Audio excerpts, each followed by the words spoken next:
Bismillahirrahmanirrahim. Assalamualaikum warahmatullahi wabarakatuh. Selamat pagi anak-anak semua. Hari ini kita kembali lagi bertemu pada mata pelajaran kearsipan bersama Ibu ya anak-anak semua. Bagaimana kabar kalian hari ini? Semoga kalian dalam keadaan sehat walafiat agar dapat mengikuti pembelajaran dengan baik ya anak-anak semuanya. Di masa pandemi ini semoga kalian tetap semangat belajar dan selalu mematuhi protokol kesehatan dimanapun kalian berada. Anak-anak, kemarin kita telah belajar bab 6 yaitu tentang klasifikasi dan indeks arsip. Dan pertemuan kemarin kita telah mengerjakan ulangan harian ya anak-anak semua. Oleh karenanya, pada hari ini kita akan memasuki bab baru, yaitu bab 7, atau kita sudah memasuki kompetensi dasar 3.7, yaitu menerapkan sistem penyimpanan arsip berdasarkan sistem abjad atau alfabetik, dan 4.7, yaitu menyusun arsip berdasarkan sistem abjad atau alfabetik. Anak-anak semua, pertemuan kali ini berarti kita akan membahas sistem penyimpanan arsip berdasarkan sistem abjad, dengan tujuan pembahasan yaitu sebagai berikut. Setelah siswa menyimak pembahasan pembelajaran ini, diharapkan siswa mampu untuk yang pertama, mengidentifikasi macam-macam sistem penyimpanan arsip. Yang kedua, mengidentifikasi manfaat sistem penyimpanan arsip. Yang ketiga, memahami jenis peralatan dan perlengkapan arsip dalam sistem abjad. Yang keempat, memahami prosedur penyimpanan arsip berdasarkan sistem abjad. Yang kelima, menerapkan penyimpanan arsip sistem abjad. Yang keenam, melakukan penyimpanan arsip sistem abjad. Inilah tujuan pembahasan pada materi sistem penyimpanan arsip berdasarkan sistem abjad kali ini. Bagaimana anak-anak? Apakah kalian sudah siap melaksanakan pembelajaran hari ini? Mari kita berdoa terlebih dahulu sesuai dengan keyakinan masing-masing sebelum memulai pembelajaran kali ini. Sekarang kita mulai pembahasan ini dengan pengertian sistem penyimpanan. Sistem penyimpanan adalah sistem pengelolaan dan penemuan kembali arsip berdasarkan pedoman yang telah dipilih untuk meningkatkan efektivitas dan efisiensi penggunaan waktu, tempat, tenaga, dan biaya. Jadi di sini, sistem yang dipergunakan dalam penyimpanan arsip ini nantinya diharapkan akan membuat kemudahan kerja penyimpanan dan penemuan kembali arsip dapat dilakukan dengan cepat dan tepat. Pada umumnya, sistem penyimpanan yang biasa dipakai sebagai sistem penyimpanan yang standar yaitu ada 5. Di antaranya, yang pertama ini ada sistem abjad, lalu ada sistem kronologis atau tanggal, lalu ada sistem subjek, yang keempat ada sistem geografis atau wilayah, dan yang terakhir ada sistem nomor. Selanjutnya, kita akan membahas manfaat sistem penyimpanan arsip. Manfaat sistem penyimpanan arsip yaitu ada 6. Yang pertama yaitu arsip dapat tertata dengan rapi.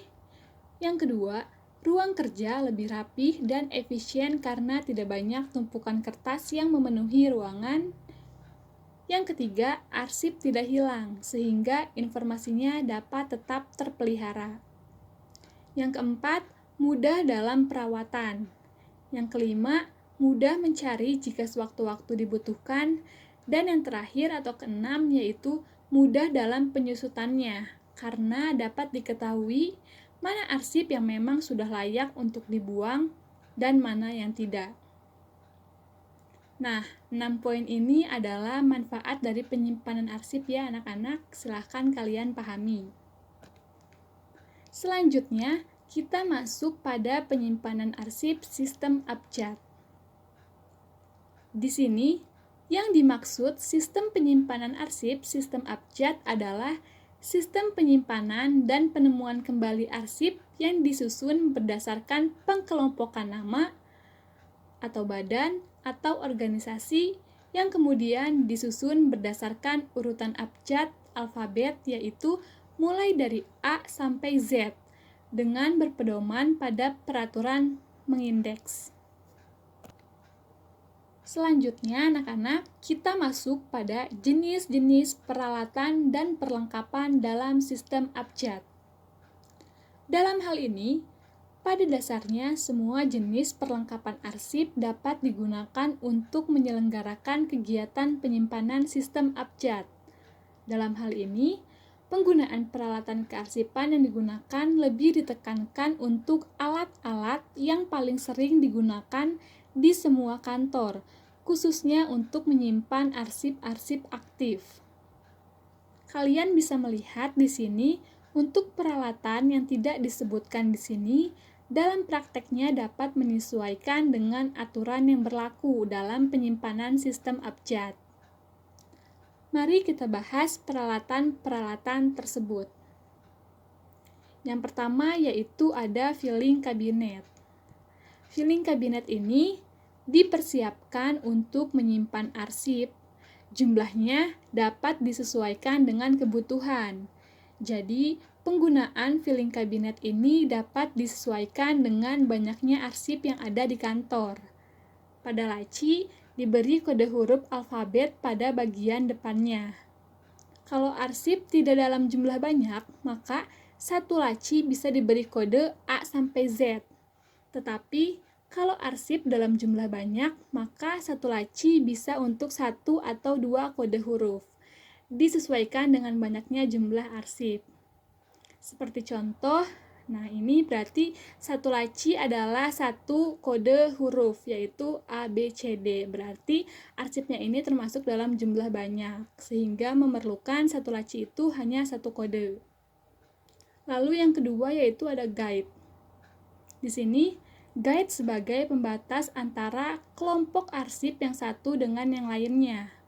Penggunaan guide dalam sistem abjad dibutuhkan kurang lebih 26 sesuai dengan jumlah huruf alfabet mulai dari A sampai Z. Yang ketiga yaitu ada folder. Untuk menyimpan surat dalam filing cabinet, maka sebelumnya surat harus disimpan dulu di dalam folder. Jumlah folder dapat disesuaikan dengan kebutuhan yang ada di organisasi. Dan yang keempat yaitu ada alat sortir. Di sini alat sortir digunakan untuk menyortir arsip. Fungsinya ini untuk memudahkan dalam menyortir arsip, maka dibutuhkan alat sortir yang memadai, minimal yaitu 26 kotak atau trap sesuai dengan jumlah huruf alfabet untuk membantu penyortiran surat. Lalu yang kelima atau yang terakhir yaitu ada kartu indeks dan laci kartu indeks. Kartu indeks di sini digunakan untuk mencatat identitas dari sebuah arsip yang disimpan. Digunakan untuk memudahkan menempatkan dan menemukan kembali sebuah dokumen yang disimpan. Nah, di sini di dalam kartu indeks ini memuat data-data dari sebuah dokumen. Kemudian, setelah diisi kartu indeksnya, ini akan kita simpan di dalam laci kartu indeks. Demikian seterusnya apabila kita mengelola sebuah dokumen dengan menggunakan sistem abjad. Pembahasan selanjutnya, kita akan masuk dalam prosedur penyimpanan arsip dengan sistem abjad. Untuk memahami sistem penyimpanan arsip dengan sistem abjad ini dapat dilakukan dengan 5 langkah, yaitu sebagai berikut.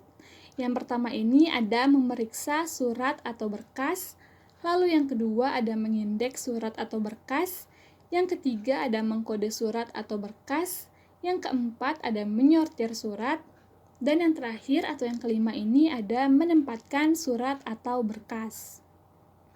Nah, anak-anak, inilah 5 langkah yang harus diikuti dalam prosedur penyimpanan arsip dengan sistem abjad. Mari kita bahas satu persatu kelima langkah tersebut. Penerapan prosedur penyimpanan surat dengan menggunakan sistem abjad ini, langkah pertama yang harus dilakukan yaitu memeriksa surat atau berkas. Di sini anak-anak, sebelum surat disimpan, terlebih dahulu petugas itu memeriksa surat atau arsip yang akan disimpan. Pemeriksaan ini didasarkan pada beberapa ketentuan. Misalnya, arsip sudah boleh disimpan atau masih belum selesai prosesnya. Nah, di sini kita harus perhatikan dengan betul-betul. Untuk mengetahui apakah suatu surat sudah boleh disimpan atau belum, dapat dilihat apakah sudah ada tanda-tanda atau kode simpan atau tidak yang dibubuhkan oleh pimpinan pada surat ini. Dapat dilihat pada gambar berikut bahwa surat diberi tanda disimpan, maka selanjutnya kita melanjutkan ke proses berikutnya, yaitu yang kedua ada mengindeks surat. Pada kegiatan mengindeks berikut ini, surat dibaca terlebih dahulu, kemudian ditetapkan indeksnya. Nah, pada surat keluar, maka yang diindeks adalah nama tujuan. Di contoh surat ini, nama yang tertulis adalah Respati Nugraheni. Kemudian, kegiatan mengindeks ini adalah mencatat pada kartu indeks identitas dari surat yang akan disimpan. Di sini, keterangan caption ditulis dengan nama yang ada pada tujuan surat, yaitu Respati Nugraheni. Lalu, tanggal, nomor perihal, lampiran, ditulis persis sesuai dengan data yang ada di surat. Kegiatan mengindeks pada surat masuk, maka berbeda dengan surat keluar. Kalau pada surat masuk, maka yang diindeks adalah nama pengirim suratnya. Contohnya pada surat ini adalah surat yang dikirimkan oleh organisasi atau perusahaan. Maka yang akan kita indeks di caption yaitu nama perusahaannya. Tetapi apabila surat tersebut dari perseorangan, maka yang diindeks adalah nama pengirimnya yang terletak di bawah surat. Lalu kita isi kartu indeks ini sesuai dengan data yang ada di surat.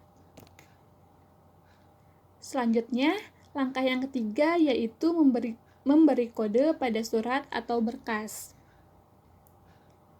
Kode surat atau kode simpan pada surat ini didapat setelah melakukan indeks. Tadi pada surat keluar di atas sudah mengindeks nama Nugraheni, Respati. Maka kode abjad ini kita ambil dari dua huruf pertama pada unit pertama, yaitu yang telah kita indeks tadi. Berarti kode dari surat tersebut yaitu NU. Lalu kita tulis kode tersebut pada kode penyimpanan yang ada di kartu indeks. Dan kita juga tulis pada pojok kanan atas surat. Dan penulisan kode ini sebaiknya menggunakan pensil. Hal ini bertujuan apabila arsip dipinjam dan akan difotokopi, maka kode tersebut bisa dihapus terlebih dahulu. Bila mana nanti sudah selesai, maka kode tersebut dapat ditulis kembali. Dengan adanya kode ini, maka akan memudahkan petugas dalam menyimpan dan menemukan kembali arsip. Dan pada surat masuk pun sama, tadi sudah diindeks nama Buana Selatan, PT. Berarti kode indeksnya yaitu BU, sesuai dengan dua huruf awal pada unit pertama indeks. Lalu yang keempat, yaitu ada menyortir surat. Menyortir surat ini yaitu mengelompokkan surat-surat yang memiliki kode yang sama menjadi satu, sehingga apabila ditempatkan pada tempat penyimpanan, surat tersebut tidak perlu mondar-mandir untuk meletakkan ke tempat yang sama. Menyortir dilakukan apabila jumlah surat yang akan ditempatkan pada saat yang bersamaan dalam jumlah yang banyak. Jadi surat yang mempunyai kode sama atau sejenisnya dikelompokkan menjadi satu untuk selanjutnya nanti disimpan berbarengan di langkah terakhir, yaitu proses penyimpanan, yaitu menempatkan arsip pada tempatnya. Tempatkanlah arsip sesuai dengan kode yang telah ditetapkan. Contohnya pada surat berikut ini, surat yang telah diberi kode di atas tadi ditempatkan pada filing kabinet dengan memperhatikan antara kode surat dengan kode laci folder seperti berikut ini. Surat yang telah diproses tadi kita masukkan ke dalam folder. Di sini kita menggunakan hanging folder karena nanti akan dimasukkan ke dalam filing kabinet.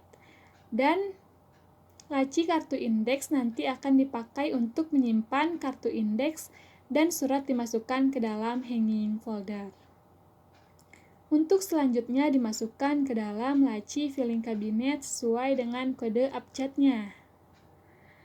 Apabila surat sudah dimasukkan ke dalam filing kabinet sesuai dengan kode abjadnya, berarti kegiatan penyimpanan dokumen dengan menggunakan sistem abjad ini telah selesai kita lakukan. Semoga penjelasan ini dapat kalian pahami dan dapat kalian terapkan dalam kegiatan proses penyimpanan arsip dengan menggunakan sistem abjad. Anak-anak, demikianlah pembelajaran hari ini. Semoga bermanfaat dan silahkan kalian pelajari lagi materi hari ini ya anak-anak. Meskipun keadaan tidak memungkinkan untuk kita belajar bertatap muka, tetapi semoga kalian selalu semangat dalam belajar. Selalu semangat dalam menuntut ilmu ya anak-anak semua. Selamat belajar. Wassalamualaikum warahmatullahi wabarakatuh.